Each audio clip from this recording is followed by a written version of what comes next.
Okay, welcome to this meeting of the Experimental Psychology Society. Beautifully timed to coincide with the first day of spring. I'm Celia Hayes, the new president of the Society, and it's a great pleasure to start the meeting by introducing our Frith Prize winner, Dr. Patricia Lockwood. The Frith Prize was established in 2011 with a very generous gift from Uta and Chris Frith, and it recognizes an exceptional body of work done as part of a doctoral thesis. Now, Patricia did her first degree in psychology and philosophy at Bristol and her PhD at UCL with Essie Veding and Jonathan Reuser. And she's currently an MRC Skills Development Fellow in the Department of Experimental Psychology at Oxford, but also partly based, I think, in the Economics Department in Zurich, and she's a Fellow of Christ Church College, Oxford. Her thesis was in the area of social cognitive neuroscience and examined empathy in prosocial behavior, not only in typically developing individuals, but also in individuals with psychopathic and autistic traits, as well as children with conduct problems. Now, I'll leave her to tell you, obviously, about her highly innovative research, but I want to tell you three things that she'll be far too modest to point out. The first is that the tasks that she developed as part of her doctoral work are already being used in other labs in the UK, in the US, and in Europe, that she's been honored by the Society of Neuroscience. They've given her their Innovation Award, and that she is, by a number of reports, was well known in the group where she did her doctorate as the heart of that group, as the shoulder to cry on and the person who remembered to buy cake on people's birthdays. So it is with great deal of pleasure and admiration that I invite you, Patricia, to give this year's Frith Prize Lecture.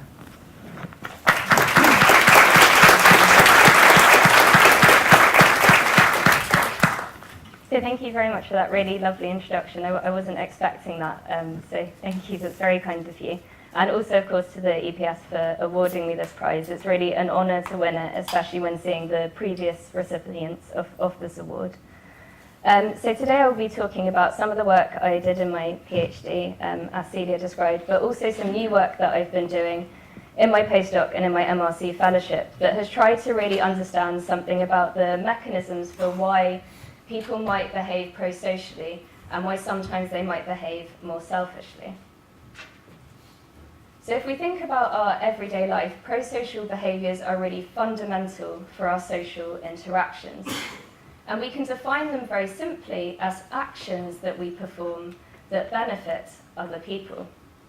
And in our everyday life, we might hold open doors for strangers, we might help out colleagues with their work.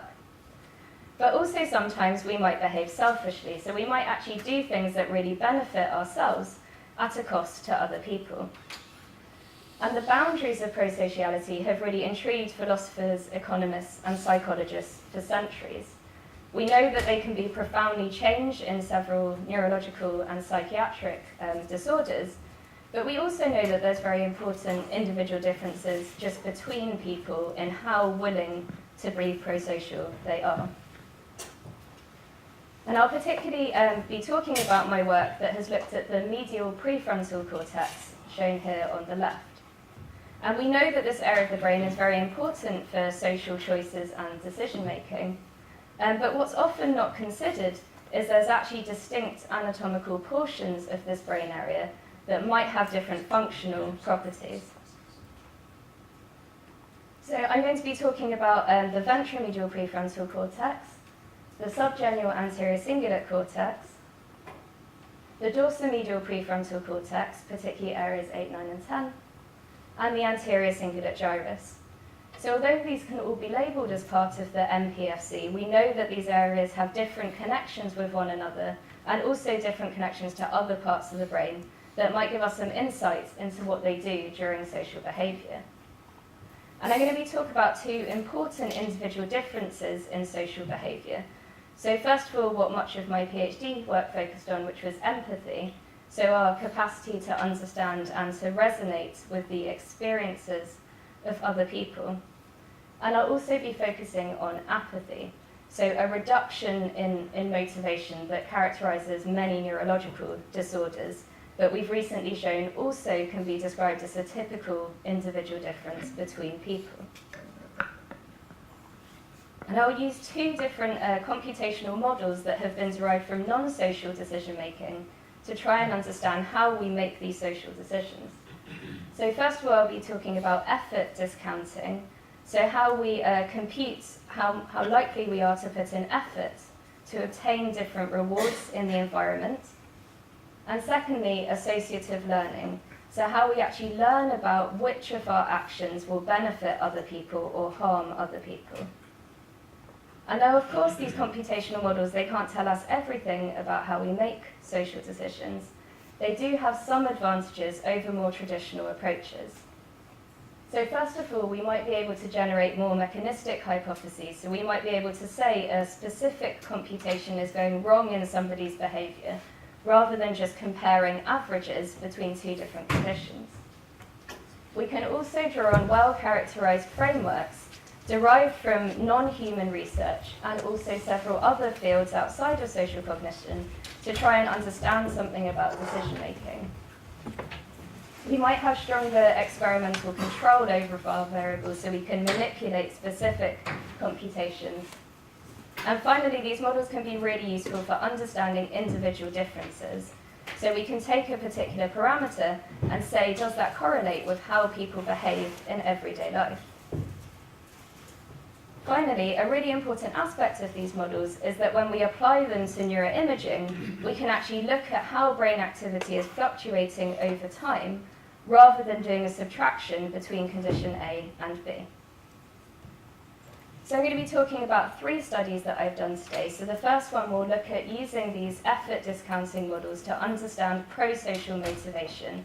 So how willing we are to put in effort to help ourselves and to help other people.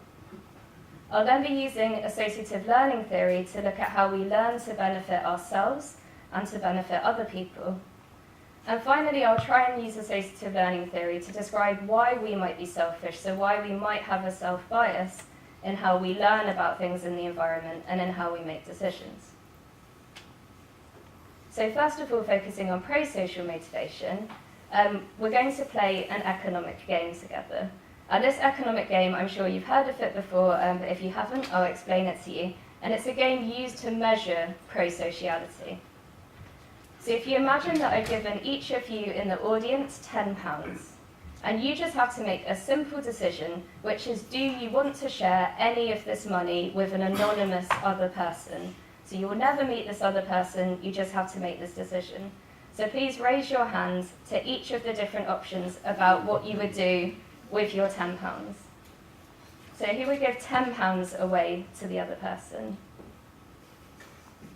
9, 8, 7, 6. I can see some people looking around. 5,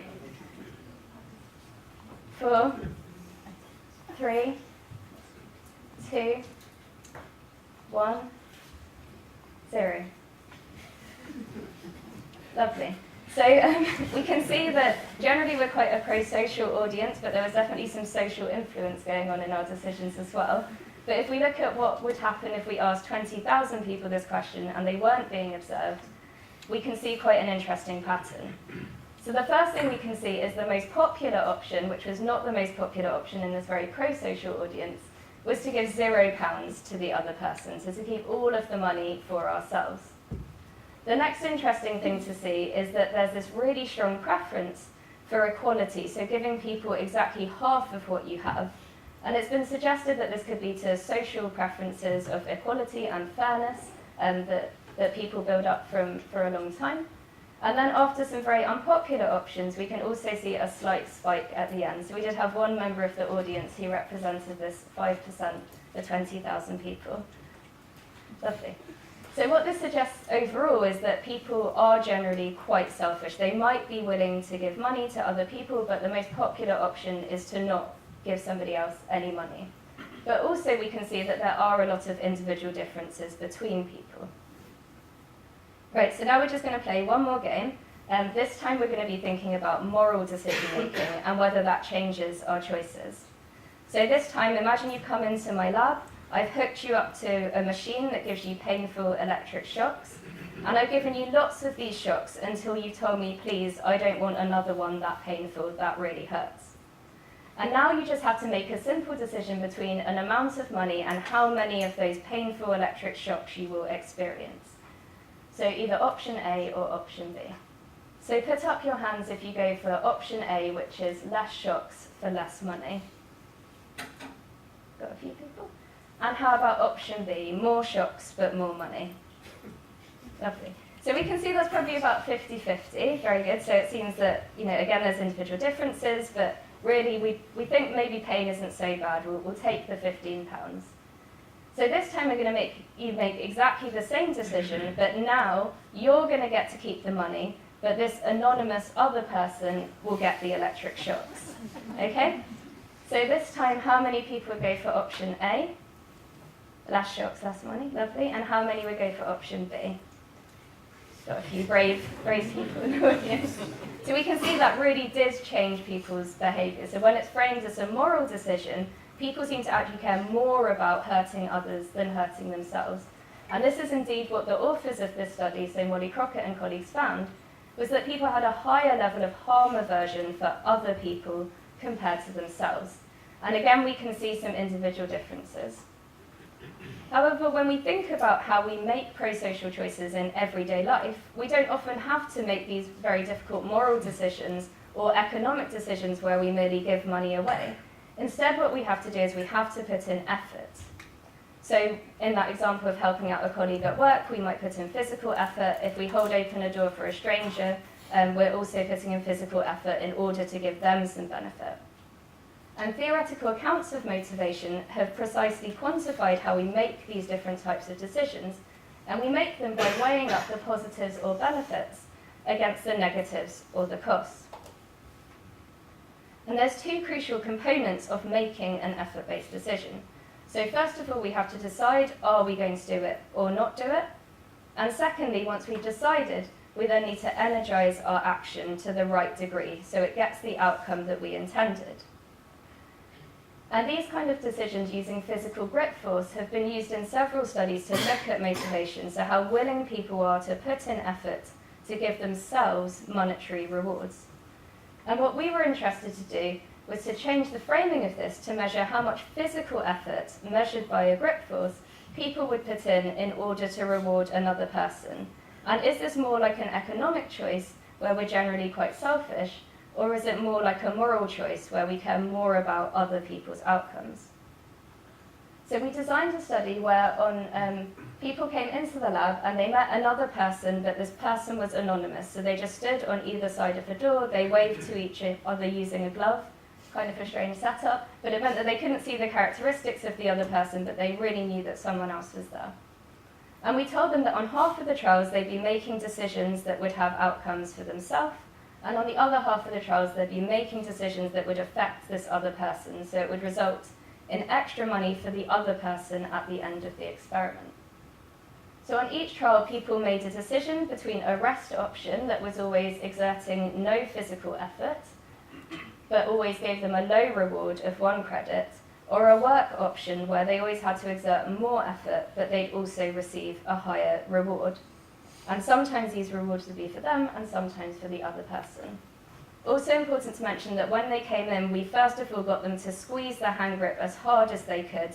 So these choices were really thresholded to their own ability. So you couldn't do better on the task just because you were stronger. So looking at those two core components of an effort-based decision, we could first of all look at people's choices. So are people equally willing to put in effort to help themselves and the other person? And secondly, we could look at the effort exertion. So we could ask, do people energize their actions as much when they're rewarding somebody else as when they are rewarding themselves? So first of all, looking at the choice behaviour. So if we look at the proportion of the work option chosen over the rest option, we can see that as the effort level goes up, people are less and less likely to choose to do it, which is what we would expect. If it's more difficult, they don't want to put in as much effort. However, importantly, we saw this agent by effort interaction, where if people were making a choice to put in effort to give the other person money, they were much less motivated to do so, and particularly so when the effort was very high. So next, looking at people's energization of the action. So do people exert the same amount of force to help self and other? And we found that actually they didn't. So what we found was that people were superficially prosocial. They would say that they were going to help the other person and make the choice to do so, but then they would actually energize their action less. So they are still getting the reward for self and other, but they're putting less energization into that action. And we can see that this was mainly driven by the highest effort levels, where they're squeezing a little bit less. So then we wanted to use this computational model of effort discounting in order to understand something about the individual differences in the task, and to see if we could really describe this different behavior for self and other. So it's been suggested that effort is discounted by reward parabolically. So showing this kind of shape here. So as the effort level increases, the subjective value of choosing to do something goes down. But we can also see that there can be lots of differences between people in how steep this discounting is.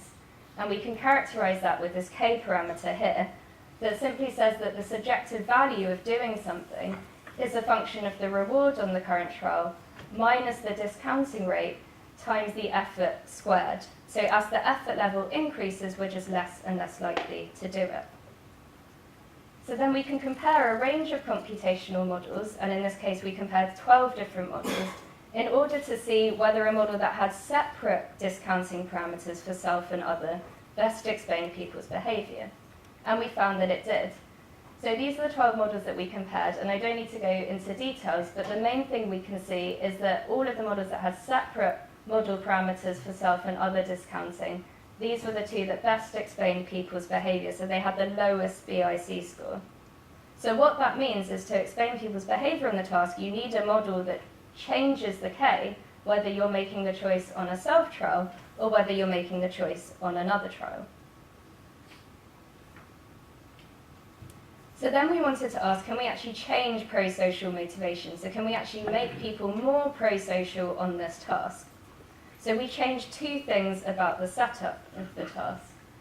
So first of all, we added a new condition where people were putting in effort in order to avoid losing money for themselves and the other person.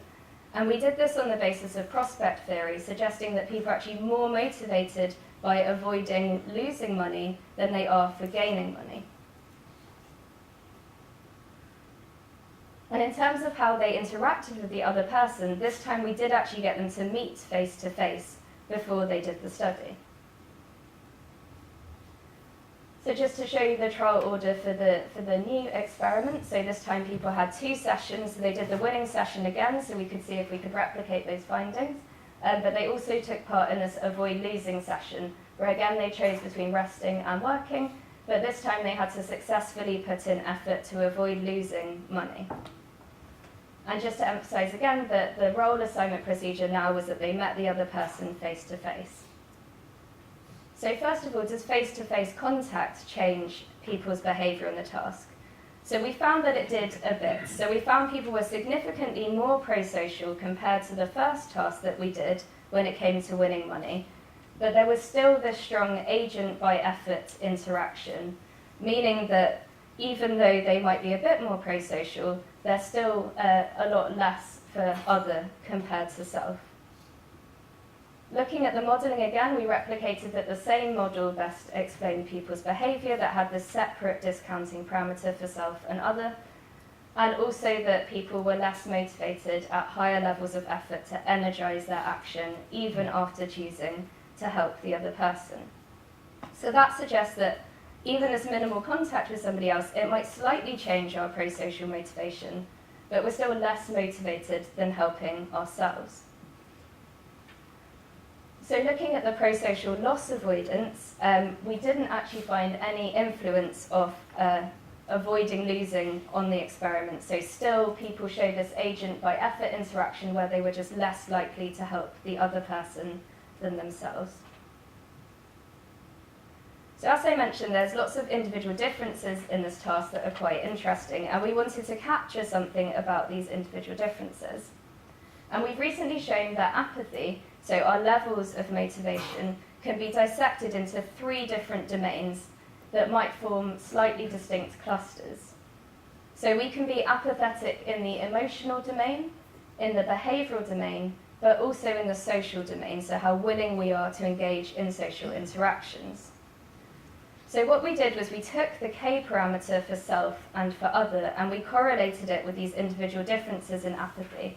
First of all, to see if we could replicate this effect from other studies, showing that K parameters correlate with how motivated we are to put in effort for ourselves, but also if we could see whether the social motivation correlated with how much effort we were willing to put in for other people.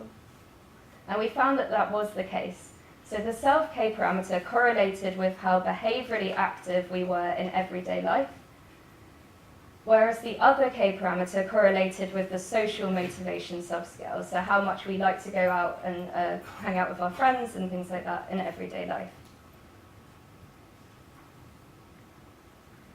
So next we wanted to test what the contributions might be of medial prefrontal cortex to behaviour on this task, so to prosocial motivation. And we were particularly interested in the ventromedial prefrontal cortex, because we know that lesions to this area can be associated with profound changes in apathy, so people can become very apathetic if they have a lesion here. But we also know that in economic games, lesions to this area can cause people to be less prosocial in that kind of dictator game we played at the beginning. So we had a rare opportunity to test a patient who had a very unusual lesion to the bilateral ventromedial prefrontal cortex. So the extent of the lesion is shown on the right in blue, and you can see that there wasn't any lesion damage anywhere else in the brain, and it was specifically occurring in the VMPFC. And this lesion was as a result of traumatic head injury, and it's important to note that the patient was absolutely fine on all cognitive tests that we gave him, so it was really difficult to pick up any kind of impairment that he had. But we wanted to ask, does damage to this area impair self-choices on the task, choices for other people, or the force? So what we found, first of all, looking at choices, was that the patient didn't really devalue rewards by effort. So they just, even as the effort level increased, they were still equally likely to do it at effort level 5 as they were at effort level 1. And remember, this is the proportion that they chose the work option over the rest option. So it seems that VMPFC damage might change some of our effort-based decisions, but equally for self and for other. However, when it comes to the force, we saw quite an interesting pattern of behaviour. So what we found was that as the effort level increased, the patient was more and more willing to put in effort, which would make sense, but only when they were actually getting the outcome. When we look at what he did for the other person, he chooses to help them in the choices, but then doesn't actually exert any effort at all. And we can see this isn't just an effect of aging, in case you're wondering. So if we look at age-matched controls, they're just as willing to squeeze at higher levels of effort to get the rewards. But when we see what they do for the other person, there's not really any difference. So this does seem to be particularly related to putting in force for other people in the patient with VMPFC damage. Okay, so to summarize, what we show is that there's reduced prosocial motivation in people's choices. So they're less willing to choose to help others, particularly at higher levels of effort. There's reduced prosocial motivation in how willing people are to exert effort to help somebody else, so even after choosing to help someone, we might actually energize our actions a bit less. And we also find different devaluation of rewards for others, but there are important individual differences in this discounting parameter. And finally, lesions to ventromedial prefrontal cortex might lead to this superficial prosociality. Okay, So the next thing I'm going to talk about is changing to a different type of model, so models of associative learning, to see if we can look at how people actually learn which of their actions will help or harm other people. And going back to that very simple definition of what prosocial behaviour is, so as well as putting in effort to help others, even before we've chosen to put in effort, we have to learn which of our actions will help. So when we perform an action, we get an outcome, and we have to learn from that outcome in order to decide whether we will repeat it again. So we form associations between our actions and helping others. And we actually have a very good understanding of how people perform these kind of actions when they benefit themselves. And this is through the framework of associative learning theory. So in associative learning theory, the main computation that drives learning is the prediction error. So the prediction error signals how unexpected the outcome of our action is, so that we can adjust our behaviour accordingly. So to give a simple example of that, imagine there's a monkey. He presses a button for the first time and gets a banana. He's very happy, so gets a positive prediction error that's quite big, because he had no idea before he pressed this button that a good outcome would happen. So then he thinks, okay, I'll press the same button again, that was good last time, but because he knows it's good last time and he gets a banana, still gets a positive prediction error, but it's a bit smaller because it's quite predicted. So the same thing happens again a positive prediction error, but again a bit smaller.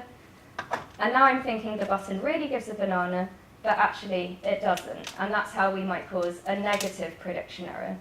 So we can see that these really scale the outcomes of our actions, and they really drive learning about our expectations and outcomes. And this type of learning process has been characterized using a simple algorithm of associative learning, which states that the value of our action or a stimulus in the future is a function of the current value added to a prediction error, which is the unexpectedness, but it's scaled by a learning rate. And this learning rate can differ in different learning contexts. It can also be correlated with individual differences. And this can be a useful model for kind of characterizing how people learn about the outcomes of their action. The other advantage of this model is it's been shown that it can have some quite precise neural mechanisms. So a seminal study by Wolfram Schultz and colleagues showed that dopamine neurons in the ventral tegmental area seem to encode this prediction error-like signal. So specifically, their team was able to find neurons that just responded when a reward occurred but was not predicted at all, but also seemed to show a negative prediction error, so when a reward was very predicted, but actually no reward occurred.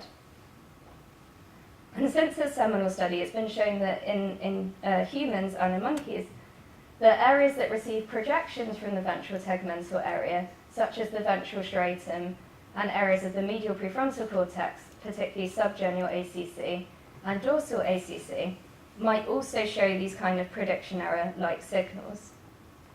So we wanted to ask, in the study, could we actually use associative learning theory to understand how we learn what actions will benefit other people as well as ourselves? And secondly, something I was very interested in my PhD is the effects of empathy. As I mentioned, empathy is the capacity to understand and to resonate with other people. And in the literature, it's often said that you really need empathy to be prosocial, and that empathy can explain lots of individual differences in prosociality. So I showed that self-reported empathy correlates with self-reported prosocial tendencies. So people who say they're more empathic in everyday life also report that they're more likely to help others. I also showed that this region in the anterior cingulate gyrus changed its responses when we saw somebody else receiving a reward, depending on our levels of empathy. And finally, it's been shown in several studies that the same area can change its responses when we're viewing pictures of other people in pain.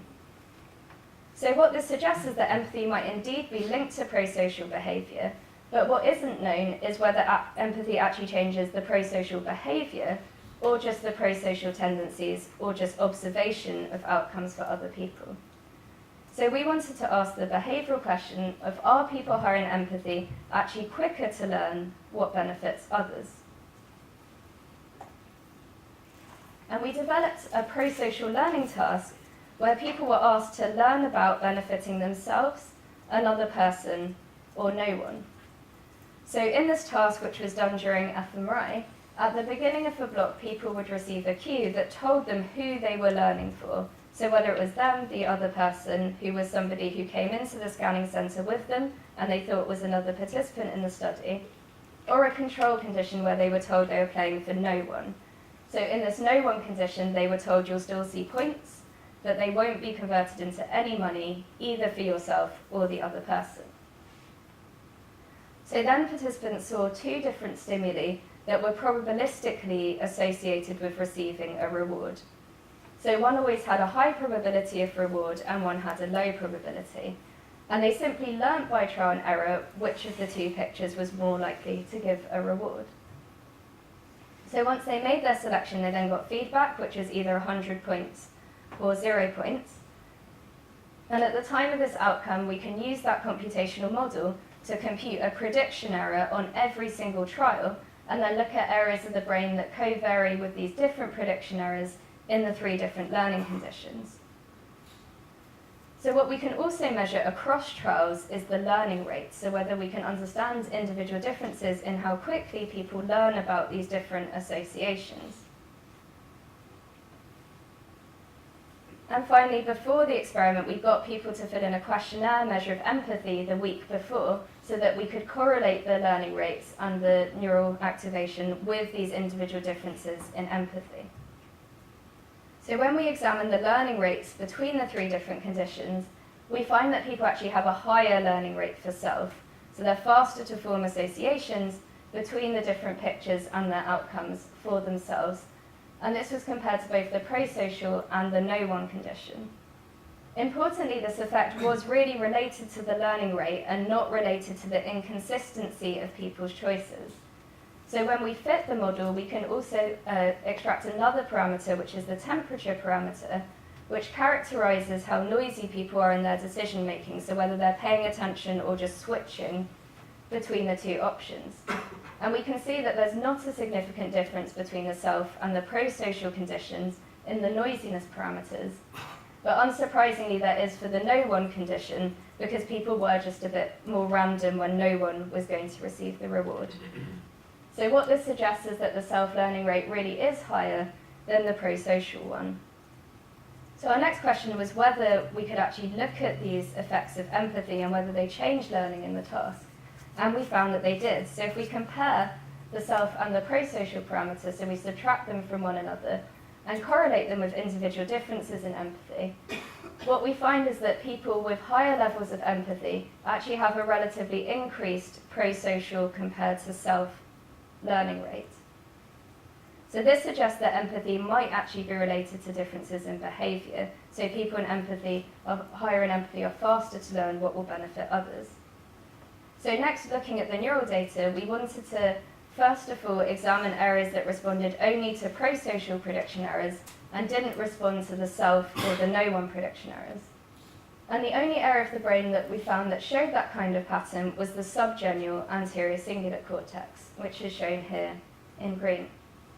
So what we found was that this area significantly tracked the prosocial prediction error and not significantly these 2, and also that this was higher than the other 2 conditions. So in a parametric design, we can also look at the individual beta weights here. So this suggests that the subgenual anterior cingulate cortex might specifically signal a prosocial prediction error. So next we wanted to correlate it with these same individual differences in empathy that were associated with the behaviour. And we did also find that people higher in empathy showed stronger signalling of the prosocial relative to the self prediction error in this region. So to summarise, it seems that people are quicker to learn what will benefit themselves than what will benefit other people. And we can measure that in the learning rates between the different conditions. We also find that those who are higher in empathy learn at a more similar or even faster rate about what will benefit other people compared to benefiting themselves. And finally, we find that the subgenual anterior cingulate cortex is the only area of the brain that specifically signals this prosocial prediction error. So when we're learning about which of our actions have rewards for others.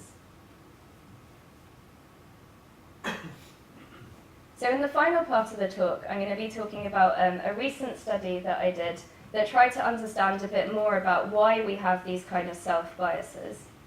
So in the first two studies, I showed that people might seem to, although they will help others, they do seem to be slightly more selfish. So they will put in more effort to help themselves than help other people.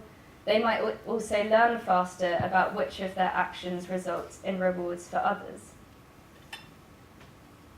And several other studies have suggested that people might have what's called this self-bias in learning and decision-making.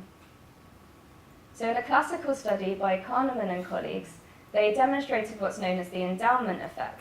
So this is the effect that if you give somebody a mug and you tell them this is your mug, and then you offer them to swap their mug for a different mug that they don't own, they'll actually place a much higher value on the price of their own mug because they own it, compared to a mug that they don't own. So this suggests that people might have a self-bias in their preferences for objects in the environment. So once we own something, we might actually like it more.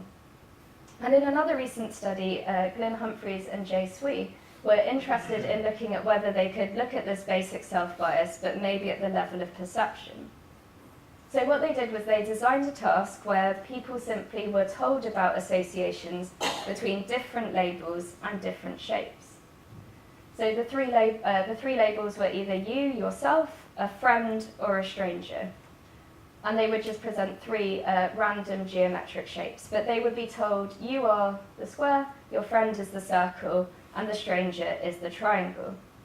And then they simply saw these shapes and labels again, but repaired, and they just had to say, is this a match or is this a non-match?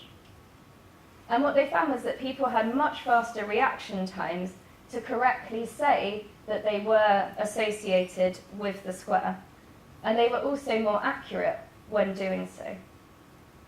So they argue that this suggests that even at a very basic perceptual level where people don't see the stimuli for very long, people have a self-bias in how they view information in the world. And in the neuroimaging study of that task, they found that an area of the medial prefrontal cortex responded more to self-associations than to stranger associations, suggesting that it has a really fundamental role in the self-bias effect. And this has also been shown in several other studies of self and other choices. So for example, a study by Kelly as far back as 2002 showed that if you get people to make choices between different judgments and different labels, including George Bush, who doesn't seem so bad anymore, but that was 2002, you also find this very similar area of medial prefrontal cortex that will respond more when I'm making judgments about myself compared to when I'm making judgments about other people. However, as well as the medial prefrontal cortex being very important for self-bias and self-cognition, it's also been suggested that other portions might be really important for processing information about others. So in particular, the anterior cingulate gyrus, shown here in these different panels, has been linked to specifically processing information about other people and not about self. And what this suggests is it's very important to think about where in the medial prefrontal cortex the activation is. So in order to understand more about the self-bias and how it might form over time, we designed an associative learning task of ownership. So we were interested in how people form associations between ourselves, friends, and strangers, and different objects in the environment. So again, this was done during fMRI. And at the beginning of the task, people would see a simple fractal image, as shown here, and there would be lots of these different fractal images, and they were told that they just had to learn which of these pictures belong to themselves, which of these pictures belong to their best friend, and we use the name of their best friend, and which of these pictures belong to a stranger. So for the stranger, we just chose a name of somebody that they had never met, and it was a sensible name, but they didn't have any previous association with it. So they'd see a picture, and after picking an option, they then received just some corrective feedback telling them whether they were right or wrong. So the corrective feedback wasn't associated with any monetary reward, because we wanted to kind of dissociate our findings from any effective reward. They simply saw are you correct or are you incorrect? So this task allowed us to measure several things. So first of all, by using the computational model, we could measure the ownership associative strength. So how strong the association was between the picture and the label on every single trial. We could also compute an ownership prediction error. So how unexpected the outcome of the ownership was if I press mine and I find out if it's right or wrong. And finally, across trials, we could calculate an ownership learning rate. So how quickly do people form associations between these random pictures and labels? So using this task, we wanted to answer two questions. So first of all, do people have a self-bias in their learning and their decision-making at all of these different levels of behaviour that we were able to record? And secondly, can we identify these different discrete portions of medial prefrontal cortex that track the ownership associative strength and the ownership prediction error on every single trial? So first of all, looking at the behaviour, while we might think that this tendency to say everything is mine goes at about the age of 2, apparently you can still see it in Oxford undergraduates. So on the first trial, when you have absolutely no information about who the picture belongs to, people have this massive bias to say that all the pictures are theirs. And we can see that that's very significantly different from on the first trial saying that the random picture belongs to their friend or the stranger. So by trial 2, we can see that people realise this probably isn't the best strategy for their behaviour, because then things kind of normalise. And by the end of learning, so they see each picture 10 times, they're actually equally correct for self, friend, and stranger. So that was the first unexpected thing we found in this task, and we used this self-bias to say something is yours, the friends or the strangers, as a starting value in the computational model to account for that. So the second thing we found in people's behaviour in the task was that people also had this faster reaction time. So when they were correctly saying that a picture was theirs, they were much more facilitated to do that compared to when they were deciding for the friend or the stranger ownership. And finally, comparing this computational parameter of the learning rate, we see that people have a higher learning rate when learning about self-owned associations. So moving on to the neuroimaging data, first of all, I'm going to focus on the areas of the medial prefrontal cortex that track this ownership associative strength on each trial between the picture and the label. So what we found was that this ventromedial prefrontal cortex area, which is similar to the other studies I described at the beginning, did track ownership associative strength for ourselves more than the stranger, as we can see here. But interestingly, it actually tracked it significantly for all 3 agents. And again, because this is a parametric design, we can see that each of these conditions is significantly above 0. So even though there is a self greater than stranger effect, we can actually see that VMPFC might carry information about lots of different types of agents. So then what we can do is we can correlate the learning rate with activation in this portion of the ventromedial prefrontal cortex to see if people who have a faster learning rate also have a stronger tracking in this area.